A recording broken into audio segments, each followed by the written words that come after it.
Hello students, now we are going for the next part of the D and F block elements. In last lectures we have dealt with the properties of the transition elements. That is a 3D, 4D and 5D series. We see all their physical properties. Now in this part we are going to take some important compounds from these transition elements. Mainly in our syllabus we have two types of compounds that we have to discuss in detail, that is potassium dichromate and potassium permanganate. So we are going to start from the one of the important compound of this transition elements, that is potassium permanganate.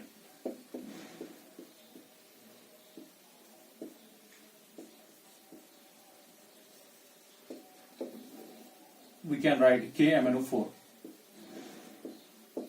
तो अब सारा जो हमारा discussion रहेगा वो potassium permanganate के ऊपर रहेगा, और दूसरा कंपाउंड जो हम बाद में देखेंगे that is regarding the potassium dichromate. सबसे पहले पोटेशियम परमैंगनेट. ये जो पोटेशियम परमैंगनेट है, यहाँ पर आप दो चीजों पे फोकस कीजिएगा. मैं आपको लिखूंगा KMnO4. इसको हम बोलते हैं पोटेशियम, जैसे मैंने लिखा भी ऊपर, परमैंगनेट.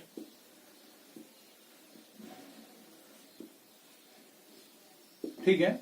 इसको आप दूसरे लफ्जों में लिख सकते हो ऐसे भी, MnO4 आयनिक फॉर्म में आप लिख सकते हो MnO4 O नेगेटिव, अगर आप पोटेशियम के बगैर लिख रहे हो. तो यही आपका बन गया मैंगनेट आयन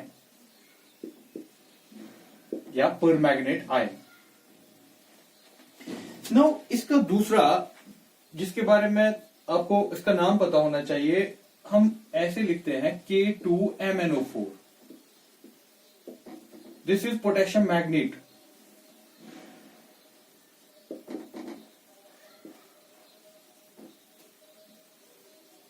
ठीक है, this is potassium manganate, this is permanganate. और you can also write MnO4. अगर आपको इसको आयनिक फॉर्म में लिखना है तो आप इसको लिख सकते हो MnO4 2 नेगेटिव. दो पोटेशियम को बाहर कर दिया तो 2 नेगेटिव आ गया. So this is also known as manganate ion. So here we have potassium permanganate and potassium manganate. Potassium permanganate किसको कहते हैं, मैंगनेट आयन किसको कहते हैं, इसको पूरे याद रखिएगा. ये जो पोटेशियम परमैंगनेट है, यहां पर इसमें इसकी ऑक्सीडेशन स्टेट, मैग्नीज की ऑक्सीडेशन स्टेट +7 है, और इसमें इसकी ऑक्सीडेशन स्टेट +6 है. जब आप, जैसे हम ऑक्सीडेशन नंबर कैलकुलेट करते हैं, जब आप वो कैलकुलेट करेंगे तो इसका +7 आएगा, इसका +6 आएगा. ठीक. इसका जो कलर होता है, ये वाला परमैंगनेट डार्क पर्पल. ठीक. इसका कलर डार्क पर्पल का होता है. इसका कलर जो आपका है, this is also a colour lightly greenish, dark purple, and this is permanganate हमारे पास. Now we will go in detail. अगर सबसे पहले हम स्ट्रक्चर की बात करें, स्ट्रक्चर इसका देखिए परमैंगनेट का, ज्यादा हमारे लिए इंपॉर्टेंट ये है परमैंगनेट. स्ट्रक्चर की बात करें,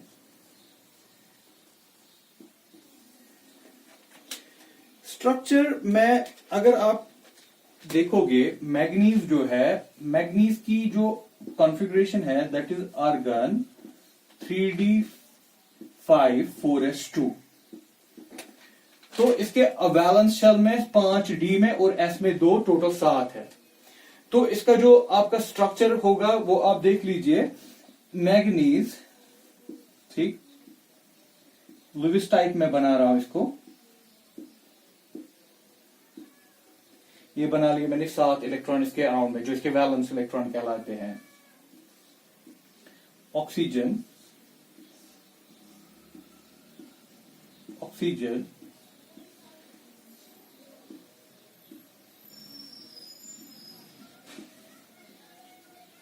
ठीक है. तो देखिए आप इधर, ये इसका मैग्नीज का स्ट्रक्चर, अगर आपको ये यहीं से दिखेगा, इधर tetrahedral type, it's a tetrahedral type. अगर आप इसका स्ट्रक्चर देखेंगे, ये जो आपके पास है MnO4 2 नेगेटिव,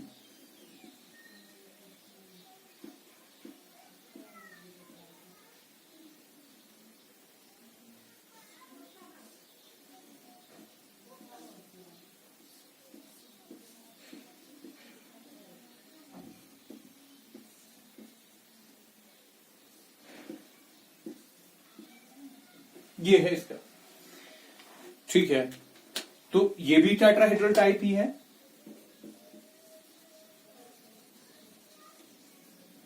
लेकिन फर्क देखिए, इसमें आपके पास एक अनपेयर्ड इलेक्ट्रॉन बचता है। ये जो आपके पास एक अनपेयर्ड इलेक्ट्रॉन बचता है, इसमें कोई भी अनपेयर्ड इलेक्ट्रॉन नहीं बचता। इसमें इसकी ऑक्सीडेशन स्टेट कितनी, +7, although it is a covalent compound, लेकिन +7 इस तरीके से कि ये कोवलेंट जो बना ज्यादातर ऑक्सीजन की तरफ ही होगा। और यहां पर इसकी भी +6 है, और एक यहां पर अनपेयर्ड इलेक्ट्रॉन आपके पास है। तो ये हो गया इसकी स्ट्रक्चर के बारे में। तो यहां पर हम एक इंपॉर्टेंट इन्फ्रेंसेस, एक इंपॉर्टेंट कंक्लूजन इससे निकाल रहे हैं, इसके स्ट्रक्चर से।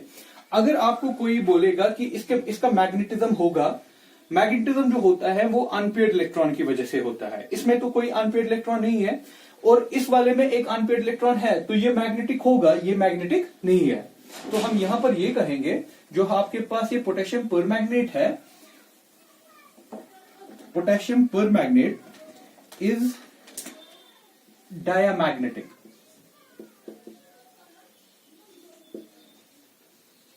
No unpaired electron.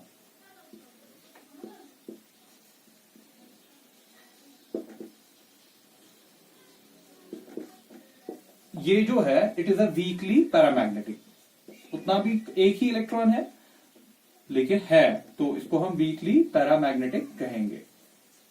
Temperature dependent weekly paramagnetic आपकी टेक्स्ट बुक लिख रही है, इसमें मैग्नेटिज्म है। इस वाले में मैग्नेट में, पर मैग्नेट में नहीं है। अब ये तो हो गया मैग्नेटिज्म के बारे में। अब कलर के बारे में, जो ट्रांजिशन एलिमेंट्स का कलर होता है, जैसे कि हमने कोऑर्डिनेशन कंपाउंड्स में भी देखा, ट्रांजिशन एलिमेंट्स का कलर जो ट्रांजिशन एलिमेंट्स कंपाउंड्स बनाते हैं, उनका जो कलर आता है वो डीडी ट्रांजिशन की वजह से आता है। आपको अगर याद होगा, मैंने आपको उस वक्त बताया था डीडी ट्रांजिशन के बारे में। इसमें कोऑर्डिनेशन कंपाउंड्स में जो इनका डी ऑर्बिटल होता है, जो ट्रांजिशन एलिमेंट्स हैं, इनका डी ऑर्बिटल कंपाउंड्स में, इनके जो डी ऑर्बिटल, जैसे हम दिखाते हैं डी ऑर्बिटल को ऐसे 5 ऑर्बिटल्स होते हैं डी के, ये स्प्लिट हो जाता है। फिर अगर ऑक्टाहेड्रल टाइप ऑफ एनवायरनमेंट है तो ऊपर 2 नीचे 3, जिसको आप T2G कहते हो, ऊपर EG कहते हो, ठीक। अगर आपके पास कोई अनपेयर्ड इलेक्ट्रॉन है, तो अनपेयर्ड इलेक्ट्रॉन, फॉर एग्जांपल अगर यहाँ पर अनपेयर्ड इलेक्ट्रॉन है, ये अनपेयर्ड इलेक्ट्रॉन जब इस पे लाइट पड़ेगी, ये एक्साइट हो जाएगा, ऊपर वाले ऑर्बिटल में चला जाएगा। फिर क्या कहोगे आप, दैट मीन यहाँ क्या हुआ, ये ट्रांजिशन हो गया, यहां से यहां ट्रांजिशन हो गया। फिर जाके ये वापस आएगा, तो आपका ये कंपाउंड जनरली कलर्ड दिखेगा। क्योंकि हम पहले ही पढ़ चुके हैं, जो कोऑर्डिनेशन कॉम्प्लेक्सेस में हमने देखा, most of the coordination complexes is formed by transition elements. और ट्रांजिशन जो कंपाउंड्स हैं, कोऑर्डिनेशन कंपाउंड्स हैं, वो कलर्ड होते हैं। कलर के पीछे हमने क्या रीजन दिया था, कलर के पीछे रीजन होता है कि ट्रांजिशन होना चाहिए। ट्रांजिशन किसका, ट्रांजिशन अनपेयर्ड इलेक्ट्रॉन का होता है, एक डी ऑर्बिटल से दूसरे डी ऑर्बिटल में, तो हम उसको कहते हैं डीडी ट्रांजिशन कहते हैं, ठीक है। ये कहानी है नॉर्मल में कोऑर्डिनेशन कॉम्प्लेक्सेस या ट्रांजिशन एलिमेंट्स में कलर कैसे होता है। अगर हम उसी कॉन्सेप्ट को यहां पर यूज करेंगे, तो देखिए पहली बात आएगी जो हमारे लिए ज्यादा इंपॉर्टेंट है, that is this potassium permanganate KMnO4। अगर आप इसमें देख रहे हो, मैंने इसका पहले ही कलर लिखा है आपको, डीप पर्पल कलर का है। इसका जो कलर है वो कैसे है, सबसे पहली बात, इसकी ऑक्सीडेशन स्टेट कितनी है, +7। इसका कॉन्फ़िगरेशन, मैग्नीज का कॉन्फ़िगरेशन कितना था, मैग्नीज का कॉन्फ़िगरेशन था argon 3d5 4s2। 3d5 4s2, that mean इसके आउट बैलेंस शेल जो है उसमें 7 इलेक्ट्रॉन है। लेकिन आप कह रहे हो कि इसकी ऑक्सीडेशन स्टेट +7 है। जब इसकी ऑक्सीडेशन स्टेट +7 हो गई, तो इसमें अनपेयर्ड इलेक्ट्रॉन तो है ही नहीं, तो इसमें डीडी ट्रांजिशन का तो कॉन्सेप्ट होगा ही नहीं। तो ये तो कलर्ड होना ही नहीं चाहिए था। दैट मीन अगर कॉन्सेप्ट के हिसाब से देखें KMnO4 कलर्ड होना ही नहीं चाहिए था, लेकिन हम इसमें देखते हैं इसमें कलर होता है और वो भी इंटेंस कलर होता है। Purple colour intense purple colour होता है। अगर इसका एक क्रिस्टल एक बकेट ऑफ वाटर में डालोगे ना तो सारा बकेट ऑफ वाटर कलर्ड हो जाएगा, इतनी इसकी कलर की इंटेंसिटी है। लेकिन यहां पर कॉन्सेप्ट अब ये देखना है कि कलर कैसे आ गया फिर, क्योंकि डीडी ट्रांजिशन यहां पर हो नहीं सकता, क्योंकि डीडी ट्रांजिशन में क्या बोलते हैं कि आपके डी ऑर्बिटल में पहले इलेक्ट्रॉन तो हो। आप क्या कह रहे हो कि ये कोई अनपेयर्ड इलेक्ट्रॉन तो हो, यहां पर तो कोई अनपेयर्ड इलेक्ट्रॉन आपको दिखता नहीं है, जो भी इलेक्ट्रॉन इसके थे वो बॉन्डिंग में इन्वॉल्व है, तो कलर कैसे आ गया इसमें? इसकी जो कलर की रीजनिंग है दैट इज, इसमें बोला जाता है there is a back bond, back bond. Back bonding कहां से है? बैक बॉन्डिंग है आपकी ऑक्सीजन से लेके कहां, मैग्नीज की तरफ। So you can say there is some different concept. जो आपका नॉर्मल कॉन्सेप्ट होता है ट्रांजिशन एलिमेंट्स में कि ट्रांजिशन एलिमेंट्स का जो कलर होता है that is due to the D D transition. यहां पर आप डीडी ट्रांजिशन नहीं कह सकते हो, यहां पर सम अदर कॉन्सेप्ट। देखिए हम क्या कर रहे हैं यहां पर नोट, यहां पर जो कलर का कॉन्सेप्ट है वो that is something different. In case of, इसको नोट करके रखिएगा, ये पूछते भी है, in case of permanganate ion, permanganate is this, permanganate ion या आप पोटेशियम परमैग्नेट कह सकते हो, there is pi bonding. Normal bonding तो है ही, there is pi bonding, back bonding कह सकते हो आप इसको, बैक बॉन्डिंग। बैक बॉन्डिंग का कॉन्सेप्ट में कोऑर्डिनेशन कॉम्प्लेक्स में पढ़ा चुका हूं। Back bonding which there in case of permanganate ion there is pi bonding, back bonding. देखिए उसका मतलब क्या है, that is the electron density, the electron density is transferred from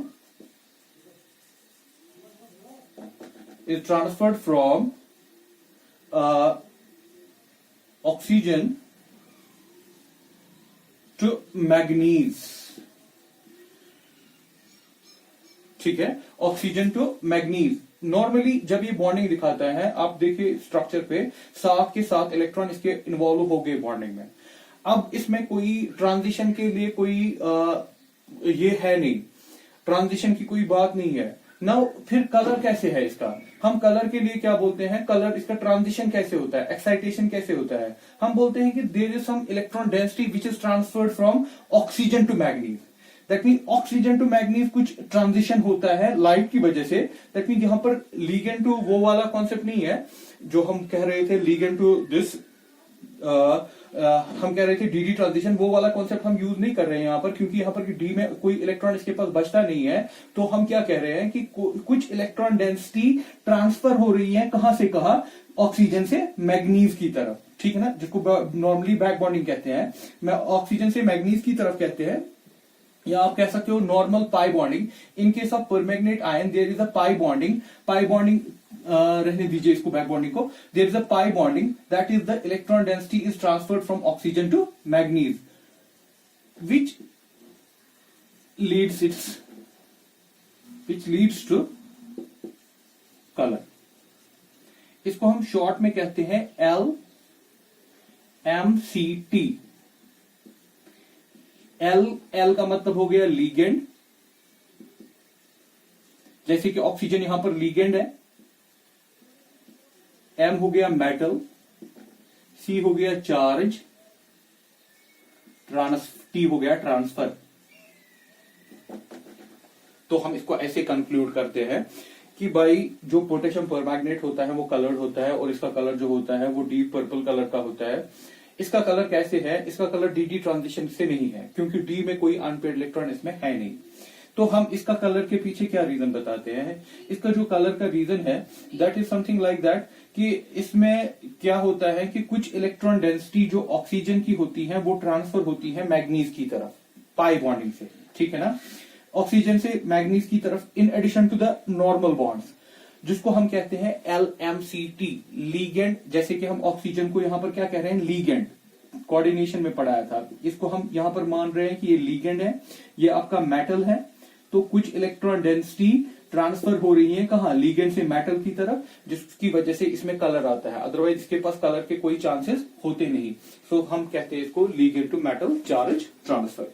बाकी रेस्ट ऑफ इसमें फुल डिटेल ये कैसे होता है, for that you need to go in molecular orbital theory, तब जाके आपको ये पूरा समझ आ जाएगा कि ये कैसे इसमें ट्रांसफर हो जाता है, क्योंकि नए ऑर्बिटल बनते हैं, bonding, anti bonding, but that is beyond the scope of this class, that part will leave. लेकिन इतना याद रखेंगे कि KMnO4 का कलर किसकी वजह से है, LMCT। LMCT का मतलब क्या होता है, लीगेंड कौन, यहाँ पर ऑक्सीजन, मेटल हो गया मैग्नीज, लीगेंड से मेटल की तरफ इलेक्ट्रॉन डेंसिटी जाती है, जिसकी वजह से मैग्नीज का कलर आता है। अदरवाइज अगर ये नहीं होता तो मैग्नीज का यहाँ पर कलर नहीं होता। तो ये हो गया इसके स्ट्रक्चर के बारे में कि स्ट्रक्चर में क्या क्या पूछा जा सकता है। मैग्नेटिज्म के बारे में पूछा जा सकता है, तो मैग्नेटिज्म मैंने आपको बता दिया। कलर के बारे में पूछा जा सकता है, इसका कलर इतना डीप इंटेंस कलर है, so that thing attracts towards the questions, कि इसका बन जाता है क्वेश्चन, कलर के बारे में पूछ सकते हैं। चलिए अब we will go the main chemistry part. सबसे पहले सिंथेसिस, बनाते कैसे हैं पोटेशियम इसको, परमैग्नेट को। Synthesis, first one, we take MnO2, magnesium dioxide, in presence of base KOH, in presence of oxygen O2, it gives, यह हमें देता है K2MnO2 या K2MnO4, sorry, K2MnO4 plus H2। Balancing आप देखेंगे तो आपको ये ऐसे मिल जाएगा। ये यहां पर इसका काम क्या है, बेस, यहां पर इसका काम क्या है, ऑक्सीजन का ऑक्सीडेशन करना। ठीक, कुछ बुक्स कह रही हैं कि आप इसको KNO3 से भी ऑक्सीडेशन कर सकते हो, या तो आप ऑक्सीजन ले लो या तो आप KNO3 ले लो, ऑक्सीडेशन काम है इसका, या तो आप ऑक्सीजन से भी सीधे करवा सकते हो ऑक्सीडेशन। ये कौन सा बना, मैग्नेट, ठीक है ना, मैग्नेट आयन। दिस इज, ये था मैग्नीज डाइऑक्साइड, पूरा देखिएगा नाम, मैग्नीज डाइऑक्साइड। ये क्या बना, मैग्नेट आयन। ठीक, अब नेक्स्ट स्टेप, यहां पर आपके दो तरीके हैं। ये लीजिए आप MnO4 2 नेगेटिव, ये MnO4 2 नेगेटिव यही है मैग्नेट, इसको पोटेशियम के बगैर लिखती है यहां पर। इन टर्म्स ऑफ, अगर हम इसको एसिडिक कंडीशन में रखेंगे, H पॉजिटिव एसिड डालेंगे, तो ये बन जाता है हमारे पास MnO4 negative plus MnO2 plus water. ठीक है, फिर जाकर आप बैलेंस कर सकते हो इसको, 3-4 टाइम्स, इट इज 2। देखिए ये बन गया हमारे पास पर मैग्नेट आयन। आप अगर नेगेटिव नहीं लिखते तो आप पोटेशियम लिखते, तो जो आपको चाहिए पोटेशियम पर मैग्नेट, तो ऐसे आप बना सकते हो। लेकिन इस रिएक्शन की एक इंपॉर्टेंस आपको बताता हूं, इसमें यहां पर इसकी ऑक्सीडेशन स्टेट +6 है, इसकी यहां पर +7 है, और इसकी यहां पर +4 है। दैट मीन यहां पर ये +6 कन्वर्ट हो गया +7 में भी, +4 में भी। दैट मीन लॉस, +6 से +7 जब गया तो लॉस हो गया इलेक्ट्रॉन का, +6 से जब +4 गया तो गेन किया इसने इलेक्ट्रॉन। तो इस रिएक्शन में यही कंपाउंड, सेम कंपाउंड गेन भी कर रहा है, सेम कंपाउंड लॉस भी कर रहा है। इस टाइप ऑफ रिएक्शन को हम कहते हैं डिस्प्रपोर्शनेशन रिएक्शन। अगर एक ऑक्सीडेशन करता है, दूसरा रिडक्शन करता है, तो उसको बोलते हैं रिडॉक्स रिएक्शन। लेकिन जब एक ही चीज की ऑक्सीडेशन होती है और रिडक्शन होती है, उसको हम बोलते हैं डिस्प्रपोर्शनेशन रिएक्शन। यहां पर आपके पास दूसरा एक तरीका भी है, जैसे आप जा सकते हो, अगर आपके पास MnO4 2 नेगेटिव है, ये वाली चीज, इसकी आप इलेक्ट्रोलिटिक ऑक्सीडेशन करो, that mean by using electricity, electrolytic oxidation, तो ये कन्वर्ट हो जाएगा MnO4 नेगेटिव में। दैट मीन दिस इज, ये हो गया मैग्नेट, ये हो गया पर मैग्नेट आयन। तो ये भी आपके पास, यहां से फिर आपके पास दो तरीके हैं जाने के, या तो आप इस मेथड एसिड में डाल के जाओ, या तो आप इलेक्ट्रोलिटिक ऑक्सीडेशन करो। तो ये हो गया एक मेथड जिससे हम परमैग्नेट को बनाते हैं।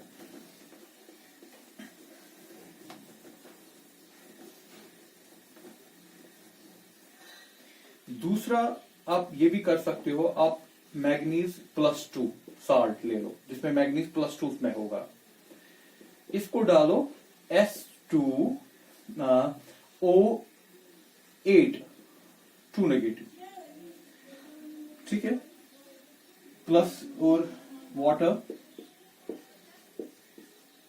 It will get converted to MnO4 negative, ये बन गया आपका permanganate, sulphur dioxide, sulphate, this is sulphate, SO4 को बोलते हैं sulphate, plus 16 times H positive.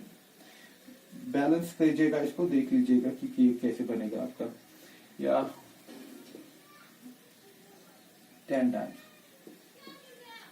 This is 8, ठीक है। यहां पर आपके पास मैग्नीज, दिस इज +2 साल्ट, इस चीज को, ये जो है इसको हम बोलते हैं, इसका मैं यहां पर दिखाता हूं, इसका नाम है पर ऑक्सो डाइसल्फेट, पर ऑक्सो डाइसल्फेट, मतलब आपको पता ही होगा इस चीज को हम सल्फेट बोलते हैं, SO4 2 नेगेटिव को हम सल्फेट बोलते हैं।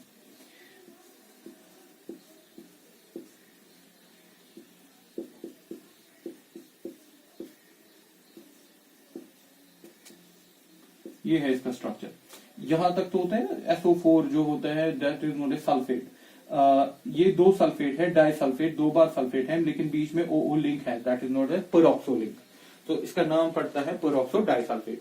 तो Mn2 पॉजिटिव को जो पेरोक्सो डाइसल्फेट के साथ डालते हैं तो वहां पर भी आपका मैग्नीज बन सकता है, सॉरी परमैंगनेट बन सकता है। तो हमने यहाँ पर इस मेथड से भी देखा।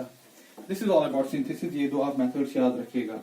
अब हो गई इसके बाद प्रॉपर्टी, सीधे हम जाएंगे केमिकल प्रॉपर्टी में।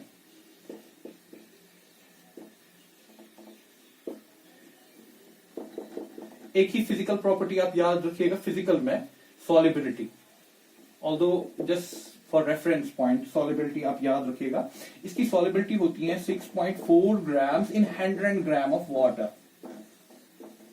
ये इसकी सॉलिबिलिटी है। इस चीज को आप फिजिकल प्रॉपर्टी में देख सकते हो, जरूरी नहीं है, बस reference for the reference point. Chemical property में सबसे पहले अगर आपके पास पोटेशियम परमैंगनेट है, KMnO4 है, अगर आप इसको हीट करोगे, हीट पे ये कन्वर्ट हो जाएगा मैंगनेट में, K2MnO4, जिसको आप बोलते हो potassium manganate ion, plus manganese dioxide MnO2 plus O2, ठीक है। लेकिन ये डिस्प्रपोर्शनेशन रिएक्शन नहीं है, इसमें ये +7 था, ये +6 है, ये +4 है, ठीक है। तो ये गेन कर रहा है मैग्नीज, यहाँ पर दोनों कंपाउंड में यहाँ पर गेन कर रहा है, तो इसको आप डिस्प्रपोर्शन नहीं कह सकते। दिस इज जस्ट अगर आप डिकम्पोजिशन, दैट मीन आप ऐसे कह सकते हो जब हम हीट देते हैं इसको, ये डिकम्पोज होता है, डिकम्पोजिशन पे आपका मैंगनेट आयन बनता है और मैग्नीज डाइऑक्साइड बनता है। सबसे इंपॉर्टेंट प्रॉपर्टी जो आपको नोट करके रखनी है, जो आपके एंट्रेंस एग्जाम्स में पूछ सकते हैं, that is second, strong oxidising agent. Chemistry में माना जाता है, ऑर्गेनिक केमिस्ट्री लीजिए, इनऑर्गेनिक केमिस्ट्री लीजिए, इसकी ऑक्सीडाइजिंग एजेंट बहुत ही मशहूर है। आपने ऑर्गेनिक केमिस्ट्री में अल्काइंस में देखा होगा, अल्कीन्स में देखा होगा। अगर आपको ऑक्सीडेशन करनी होती है तो आप KMnO4 को डाल सकते हो, ये एक अच्छा स्ट्रॉन्ग ऑक्सीडाइजर, बियर्स रिएक्शन जो केमिस्ट्री में है, ऑर्गेनिक में, वहां पर आप देख सकते हो। और एल्डिहाइड्स, अल्कोहल्स में आप देख सकते हो। KMnO4 आप बहुत जगह पे देखोगे कि इसका काम क्या होता है, acts as an oxidising agent, और होगा भी ये ऑक्सीडाइजिंग एजेंट। ऑक्सीडाइजिंग एजेंट का मतलब क्या होता है, जो इलेक्ट्रॉन गेन करता है। इसके ऑक्सीडाइजिंग एजेंट के 1-2 डेफिनेशंस हैं। एक मतलब ये है कि it is a supplier of oxygen, जो ऑक्सीजन को सप्लाई करेगा। आप ऐसा भी कह सकते हो कि it supplier of, that mean it takes electron, ये इलेक्ट्रॉन को लेता है, इसकी मॉडर्न डेफिनेशन, एक्सेप्ट्स इलेक्ट्रॉन, ठीक है ना। आप कह सकते हो supplier of oxygen, accepts electron, supplier, it is a supplier of oxygen and it can accept electron, that justifies that it's the oxidizing agent। होना भी चाहिए, क्योंकि आपको मैंने पहले ही कहा कि KMnO4 जो है it is in +7 oxidation state. इसके बैलेंस में 7 थे, 7 के साथ में ये +7 दिखा रहा है, दैट मीन इसके पास कुछ नहीं बचा। तो अब इसके पास एक ही चांस है कि ये ऑक्सीजन किसी तरीके से ले ले। तो ये बहुत ही एक इंपॉर्टेंट प्रॉपर्टी इसकी मानी जाती है कि KMnO4 स्ट्रॉन्ग ऑक्सीडाइजिंग एजेंट, याद रखिएगा पूरा। लेकिन इसका ऑक्सीडाइजिंग एजेंट दिखाने का तरीका अलग अलग है। इन एसिडिक मीडियम, पूरा नोट करके रखिएगा इस चीज को, इन एसिडिक मीडियम, जब हम एसिडिक मीडियम में इसको डालते हैं तो हम इसकी रिएक्शन ऐसे देखते हैं, MnO4 नेगेटिव, मैं कह रहा हूं कि एसिडिक मीडियम है, ये 5 इलेक्ट्रॉन लेता है and gets converted to Mn2 positive plus water. ठीक है बेटा, तो एसिडिक मीडियम में कितने इलेक्ट्रॉन लेता है, क्योंकि यहां पर इसका +7 था, +7 से +2 में अगर देना है तो इसको 5 इलेक्ट्रॉन चाहिए, तो एसिडिक मीडियम में ये 5 इलेक्ट्रॉन गेन करता है, नोट करके रखिएगा। अगर हम स्ट्रॉन्ग अल्कलाइन मीडियम देखें, बेसिक मीडियम, लेकिन कौन सा वाला, strong alkaline, strong alkaline medium, कहानी डिफरेंट है, वहां पर 5 इलेक्ट्रॉन नहीं लेता है। स्ट्रॉन्ग अल्कलाइन मीडियम में देखिए क्या करेगा, यही KMnO4 plus KOH, strong KOH, concentrated आप कह सकते हो, इसलिए मैं लिखता हूं कंसंट्रेटेड, मतलब ये हो गया स्ट्रॉन्ग, ये कन्वर्ट हो जाएगा K2MnO4 plus water plus nascent oxygen. यहां पर क्या हुआ, यहां पर ये +7 है, यहां पर ये +6 है, दैट मीन इसने कितना ट्रांसफर किया है, 1 इलेक्ट्रॉन का ट्रांसफर हुआ है। यहां पर मैग्नीज +7 में है, यहां पर मैग्नीज +6 में है, तो नटशेल में कितना अगर मैं इसको ऐसे लिखूं, और आप इस रिएक्शन को ऐसे भी देख सकते हो, इसी वाली रिएक्शन को इसकी आयनिक फॉर्म में, नटशेल ना जो हमें चाहिए याद रखने के लिए, MnO4 negative gets converted to plus electron gets converted to MnO4 2 negative, nutshell में 1 इलेक्ट्रॉन। तो स्ट्रॉन्ग अल्कलाइन मीडियम में कितने इलेक्ट्रॉन ये लेता है, 1 इलेक्ट्रॉन लेता है। एसिडिक मीडियम में कितना लेता है, 5 इलेक्ट्रॉन लेता है। लेकिन साथ ही में अगर आपने इस सॉल्यूशन को, इस वाले को ही, इफ सॉल्यूशन इज डाइल्यूटेड, आपने कॉन्सेंट्रेट नहीं लिया, क्या लिया, डाइल्यूट कर दिया, डाइल्यूट मतलब पानी ले लिया, अब ये स्ट्रॉन्ग बेसिक नहीं है, डाइल्यूट कर दिया, तो कहानी थोड़ी सी चेंज होगी। ये जो आपका K2MnO4 रहता है, K2MnO4 ये खुद से कन्वर्ट हो जाता है, जब आप इसमें पानी डालते हो ये खुद से कन्वर्ट हो जाएगा MnO2 plus 4 times KOH plus nascent oxygen 2 times, ठीक है, ये खुद से इसमें कन्वर्ट हो गया। तो अब देखिए अब क्या हुआ, यहां पर ये जो रिएक्शन अगर आप नटशेल में देखेंगे, यहां पर कहानी क्या हुई चेंज, ये जो आपके पास MnO4 था 2 नेगेटिव, इसने पानी में 2 इलेक्ट्रॉन लेके कन्वर्ट हो गया MnO2 में, ठीक है बेटा, प्लस 4OH नेगेटिव। ठीक, तो अब कितने लिए इसने, 2। अब यहां पर देखिए कहानी है कि अगर आपके पास स्ट्रॉन्ग अल्कलाइन मीडियम है तो ये 1 इलेक्ट्रॉन लेता है, लेकिन अगर आपके पास क्या है, अगर आपके पास सॉल्यूशन को आपने इसी सॉल्यूशन को डाइल्यूट कर दिया, तो ये यहां पर नहीं रुकेगा, ये और 2 इलेक्ट्रॉन लेगा, कन्वर्ट हो जाएगा MnO2 में। इसमें इसकी ऑक्सीडेशन स्टेट कितनी है, +4, या शॉर्ट में मुझे बताइए टोटल इसमें कितने इलेक्ट्रॉन लिए, यहां 1 लिया था, यहां 2 लिए थे, दैट मींस 3। तो मैं कह सकता हूं ना ऐसे कि अगर आपके पास स्ट्रॉन्ग एसिडिक मीडियम है तो ये 5 इलेक्ट्रॉन लेता है, अगर आपके पास स्ट्रॉन्ग अल्कलाइन मीडियम है तो ये 1 इलेक्ट्रॉन लेता है, लेकिन अगर आपके पास स्ट्रॉन्ग अल्कलाइन नहीं है, डाइल्यूट है, डाइल्यूट अल्कलाइन है, तो ये 3 इलेक्ट्रॉन्स लेता है। इस चीज को मैं नट कंबाइन करके ऐसे लिख सकता हूं, कंटिन्यू में हूं, इस चीज को मैं कंटिन्यू कर रहा हूं यहां पर। तो नटशेल में मैं इसी रिएक्शन को लिख रहा हूं कि आपके पास जो MnO4 नेगेटिव था प्लस और वाटर आपने डाला है, लेकिन 3 इलेक्ट्रॉन इसने लिए, कब, जब ये अल्कलाइन वाली ना डाइल्यूट कंडीशंस में था, तो ये कन्वर्ट हो गया किस में, सीधे MnO2 में, ठीक, ये हो गया कन्वर्ट MnO2 में और 4OH नेगेटिव। तो इसमें देखिए 3 इलेक्ट्रॉन, ये मैंने नटशेल में लिखा, नेट रिएक्शन नीचे इसके, नेट रिएक्शन ऊपर मैंने लिखा हुआ है। ठीक, यहां पर एक नोट करवा रहा हूं, सेम बिहेवियर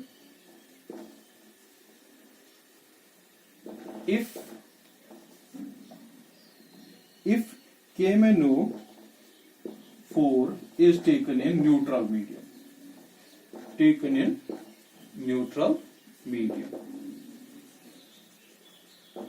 तो यही कहानी कहां पर है अगर आप खाली न्यूट्रल मीडियम लोगे। देखिए बेटा मैं इसको कंक्लूड करके देता हूं आपको। अगर आपके पास एसिडिक मीडियम है तो 5 इलेक्ट्रॉन जाएंगे, दैट मीन ये 5 इलेक्ट्रॉन लेगा। अगर आपके पास स्ट्रॉन्ग अल्कलाइन मीडियम है तो 1 इलेक्ट्रॉन लेगा। लेकिन अगर आपके पास डाइल्यूट अल्कलाइन मीडियम है, अल्कलाइन है लेकिन डाइल्यूट है, तो 3 इलेक्ट्रॉन जाएंगे ऐसे। और अगर आपके पास न्यूट्रल मीडियम है तब भी 3 इलेक्ट्रॉन जाएंगे। तो इस चीज को पूरा कंक्लूड करके रखिएगा किस मीडियम में कितने इलेक्ट्रॉन ये लेता है। नाउ इसकी रिएक्शंस देखते हैं, यही ऑक्सीडाइजिंग एजेंट वाली रिएक्शंस।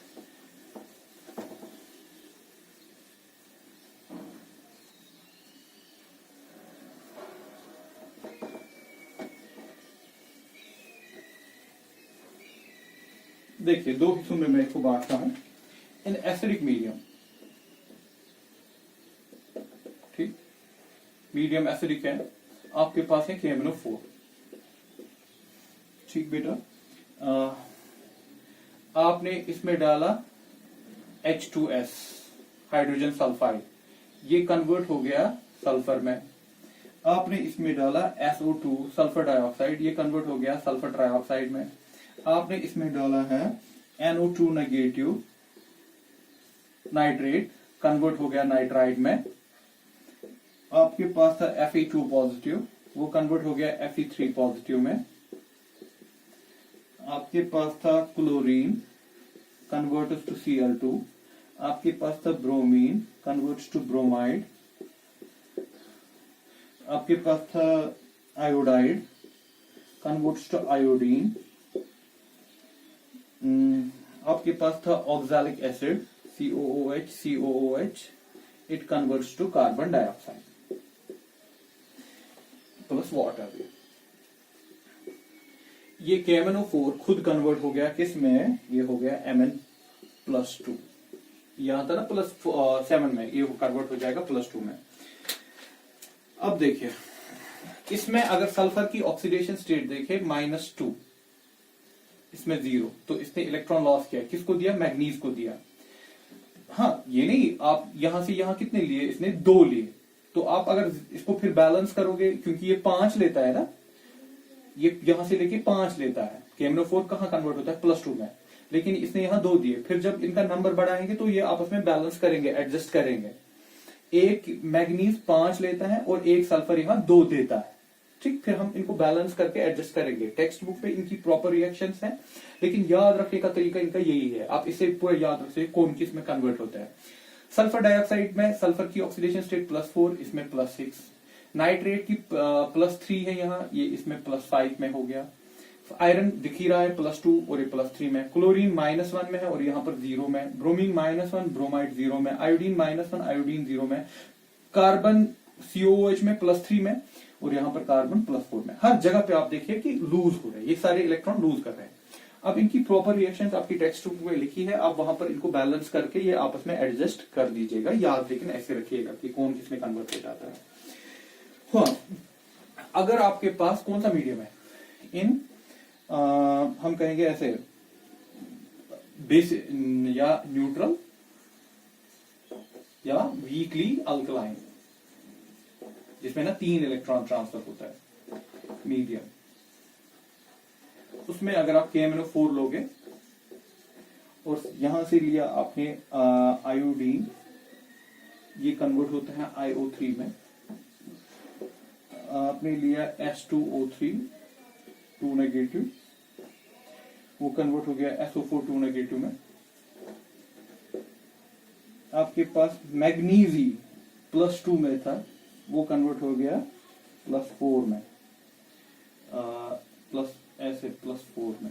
ठीक, ये खुद कन्वर्ट हो जाएगा MnO2 में, हो गया ना, इसमें +5 था, इसमें ये सॉरी इसमें +7 थी इसकी ऑक्सीडेशन स्टेट, इसमें +4, दैट मीन 3 इलेक्ट्रॉन गेन कर रहा है। दे कौन रहे हैं, यहाँ पर आयोडीन कन्वर्ट हो रहा है IO3 में, H2O3 कन्वर्ट हो रहा है SO4, ये दे रहे हैं और ये इसमें कन्वर्ट हो रहा है यहाँ पर 3 इलेक्ट्रॉन्स का। ये आपकी सारी रिएक्शंस टेक्स्ट बुक में दी हुई है, तो आप वहां पर इनको प्रॉपर्ली लिख लीजिएगा, लेकिन याद ऐसे ही रखिएगा कि हमें करना क्या है इसको। तो इसकी बहुत ही एक इंपॉर्टेंट प्रॉपर्टी आपने पढ़ी कि it is an strong oxidising agent. And from exam point of from board point of view ये भी इंपॉर्टेंट है कि KMnO4 की केमिकल प्रॉपर्टीज भी और इसका सिंथेसिस भी और इसका स्ट्रक्चर भी। देखिए इसी पैटर्न पे मैं आपको दूसरा कंपाउंड, इंपॉर्टेंट कंपाउंड दिखाता हूं इसमें, दैट इज पोटेशियम डाइक्रोमेट।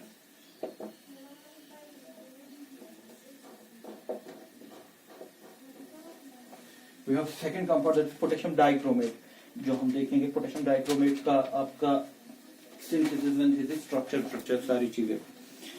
सबसे पहली चीज इसमें आप याद रखिएगा,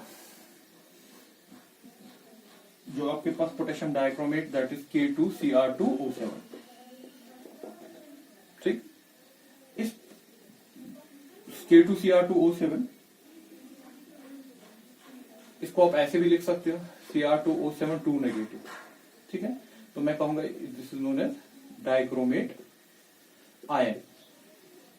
और जैसे मैंने उसमें एक और कंपाउंड दिखाया था, उसके साथ यहां पर भी एक और कंपाउंड याद रखिएगा CrO4 2 negative, this is known as chromate ion. अगर पोटेशियम होगा तो पोटेशियम क्रोमेट लिखेंगे आप। यहां पर इसकी ऑक्सीडेशन स्टेट +6, यहां पर भी इसकी ऑक्सीडेशन स्टेट +6 ही, दोनों की ऑक्सीडेशन +6 है। स्ट्रक्चर अगर बात करें Cr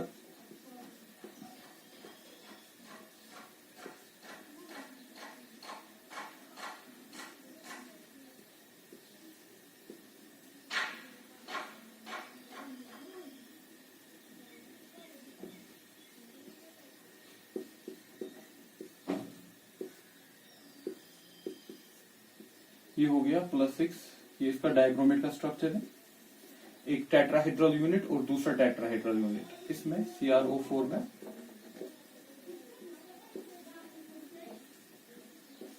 ये भी टेट्राहेड्रल है। इसमें 2 टेट्राहेड्रल यूनिट्स हैं, इसमें एक टेट्राहेड्रल यूनिट है, but it is a tetrahedral दोनों, और दोनों की ऑक्सीडेशन स्टेट +6 है। साथ में यही बता दूं दोनों कलर्ड हैं, this is coloured, orange colour होता है इसका। लेकिन अब अगर कलर की बात करें, हम देखेंगे, देखिए कलर इसका कैसे आ गया। क्रोमियम की जो ऑक्सीडेशन ये कॉन्फ़िगरेशन है that is argon 3d5 4s1, तो इसके आउटर मोस्ट में 6 है, 5 और 1 हो गया 6। अगर आप 6 कह रहे हो तो लेकिन आप +6 दिखा रहे हो, दैट मीन इसके डी ऑर्बिटल में कुछ नहीं बचा, कोई अनपेयर्ड इलेक्ट्रॉन नहीं बचा, दैट मीन दे डायमैग्नेटिक होंगे, जैसे मैंने उसमें किया, ये डायमैग्नेटिक है। लेकिन कलर है इसमें, कलर किसकी वजह से है इसमें, कलर इज अगेन, कलर इन दोनों का colour is due to LMCT, ligand metal charge transfer. हम ऑक्सीजन को लीगेंड समझेंगे, लीगेंड, और क्रोमियम आपका मेटल है, ये ट्रांसफर करेगा इलेक्ट्रॉन डेंसिटी, जिसकी वजह से इसमें कलर होगा। अदरवाइज मेटल के डी ऑर्बिटल में कोई इलेक्ट्रॉन नहीं था, दैट मीन मतलब क्या कोई नहीं था, इसके सारे इलेक्ट्रॉन्स बॉन्डिंग में इन्वॉल्व हो गए थे। अब वो फ्री नहीं थे एक्साइटेशन के लिए, लेकिन आपने कहां से इसका इलेक्ट्रॉन लाया, आपने इलेक्ट्रॉन कहां से एक्साइट करवा दिया, आपने इलेक्ट्रॉन कहां से ट्रांसफर किया, आपने ऑक्सीजन से ही इलेक्ट्रॉन ट्रांसफर कर दिया, किसकी तरफ, मेटल की तरफ, जिसको हम कहते हैं LMCT, जो मैंने पीछे आपको समझा दिया। तो कलर इनका कैसे है, LMCT की वजह से, कोई अनपेयर्ड इलेक्ट्रॉन है, कोई अनपेयर्ड इलेक्ट्रॉन नहीं है, तो इसकी इनके क्या है, डायमैग्नेटिक इसकी प्रॉपर्टी। ये हो गया इनका स्ट्रक्चर।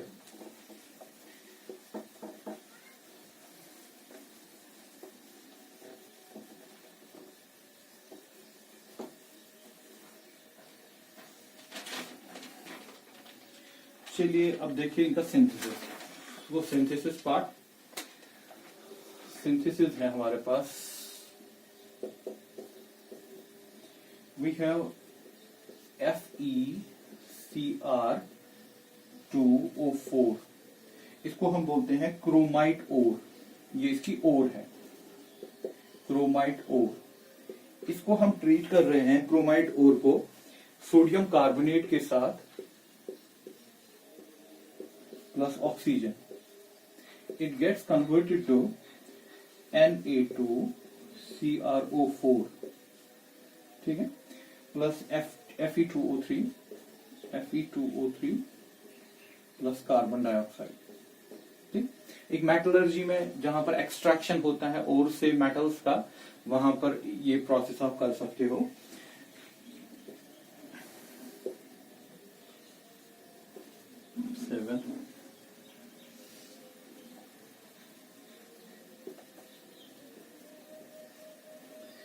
ये जो है यहां पर, ये क्या है, ये क्रोमेट आयन है, but I need dichromate.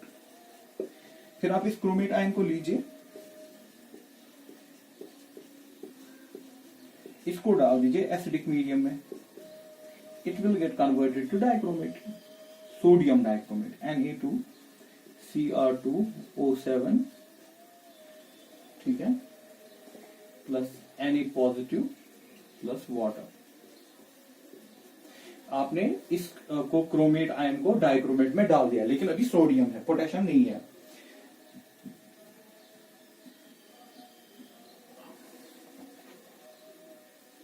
This is yellow in colour, इसका कलर जो होता है येलो होता है। बैलेंस करके आप अगर देखेंगे तो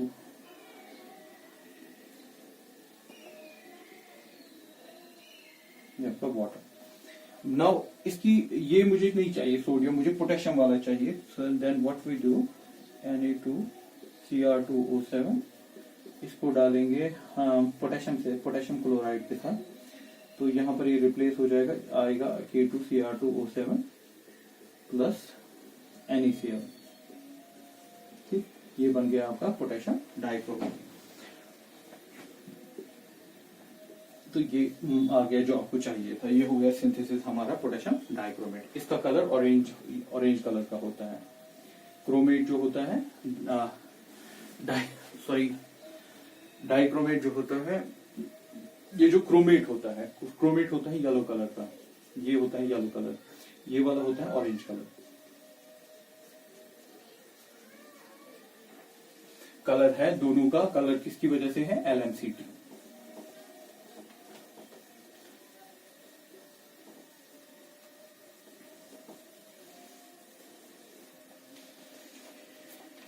चलो प्रॉपर्टीज की बात करें। प्रॉपर्टीज, सीधे केमिकल प्रॉपर्टीज में आ रहा हूं।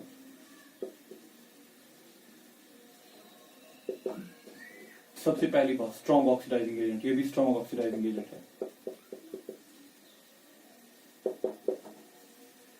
क्योंकि ये भी अपनी हाईएस्ट ऑक्सीडेशन स्टेट में है, K2Cr2O7।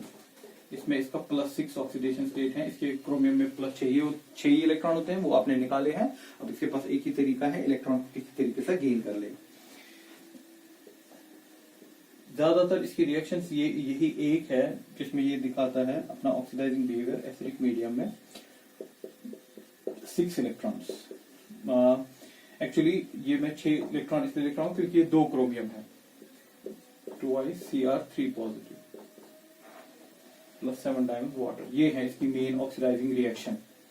इसमें एक क्रोमियम का ऑक्सीडेशन स्टेट एक का, फिर से कह रहा हूं, +6 है, तो +6 से कन्वर्ट हो गया +3 में। ताकि इसने एक क्रोमियम ने कितने इलेक्ट्रॉन किए, 3 गेन किए हैं। 2 क्रोमियम ने कितने किए हैं, 6 किए हैं, इसलिए मैंने 6 दिखाया। 1 क्रोमियम गेन्स +6 गेन्स 3 इलेक्ट्रॉन्स, तो कन्वर्ट किस में हो गया, कन्वर्ट हो गया +3 में। यहां पर 2 है इसलिए मैं 6 दिखा रहा हूं, अदरवाइज कितना गेन होता है, 3 इलेक्ट्रॉन। इसकी एक ही रिएक्शन, ये आपको याद रखनी है कि इसमें एक क्रोमियम 3 इलेक्ट्रॉन गेन करता है। अब इसमें 2 होते हैं तो इसलिए 6 दिखाना पड़ता है। फिर हाँ देखिए, अगर आपके पास I नेगेटिव है, ठीक, वो कन्वर्ट हो जाएगा I2 में। अगर आपके पास tin है, SN2 पॉजिटिव है, वो कन्वर्ट हो जाएगा SN4 पॉजिटिव के साथ। आपके पास H2S है, वो कन्वर्ट हो जाएगा सल्फर में। अगर आपके पास Fe3 जैसे ना वो दिखाता था बराबर वैसे Fe3 पॉजिटिव है वो कन्वर्ट हो जाएगा Fe2 पॉजिटिव में। तो ये सारी रिएक्शंस आप इनकी प्रॉपर रिएक्शन अपनी टेक्स्ट बुक पे देख सकते हो। बस ये इन चीजों को जल्दी फटाफट से इनमें कन्वर्ट कर देता है। ठीक, फिर बैलेंसिंग होती है। इसके कितने इलेक्ट्रॉन चाहिए, इनको 6 इलेक्ट्रॉन चाहिए। फॉर एग्जांपल अगर यहाँ पर आयोडीन है आई नेगेटिव कन्वर्ट हो गया I2 में, लेकिन आपको 6 इलेक्ट्रॉन चाहिए ना, तो हम क्या करेंगे 6 लेंगे, यहाँ पर 6 लेंगे, 6 I नेगेटिव 3 I2, तो 6 I नेगेटिव कन्वर्ट हो गए 3 I2 में, लेकिन 6 इलेक्ट्रॉन दे दिए वो हम यहाँ पर यूज कर देंगे। फिर दोनों को बैलेंस, दैट मीन फिर आपको इनको बैलेंस करना है और कुछ नहीं करना। तो ये प्रूव करता है कि it is an oxidising agent. लेकिन यहाँ पर वो परेशानी नहीं है कि एसिडिक में अलग बेसिक में अलग, इसमें सिर्फ एक ही यही है कि क्रोमियम 3 इलेक्ट्रॉन लेता है, +6 से कन्वर्ट हो जाता है +3 में। और दूसरी बात आप याद रखिएगा,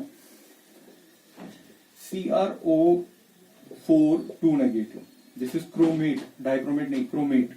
क्रोमेट को अगर हम एसिडिक मीडियम में डालते हैं, या ऐसे कहूं एसिडिक मीडियम में डालेंगे तो ये कन्वर्ट हो जाएगा डाइक्रोमेट में। लेकिन अगर इसको बेसिक मीडियम में डालेंगे तो ये कन्वर्ट हो जाएगा क्रोमेट में। तो इस चीज को याद रखिएगा, एसिडिक में उधर जाता है, बेसिक में वापस आ जाएगा इसमें। So this is all about the dichromates, potassium dichromate और potassium permanganate. These are the two important compounds. यहाँ पर हमारा ट्रांजिशन एलिमेंट्स पूरा खत्म हो गया। अब हमारे पास सिर्फ बचा है F ब्लॉक एलिमेंट्स, जो हम नेक्स्ट लेक्चर में देखेंगे।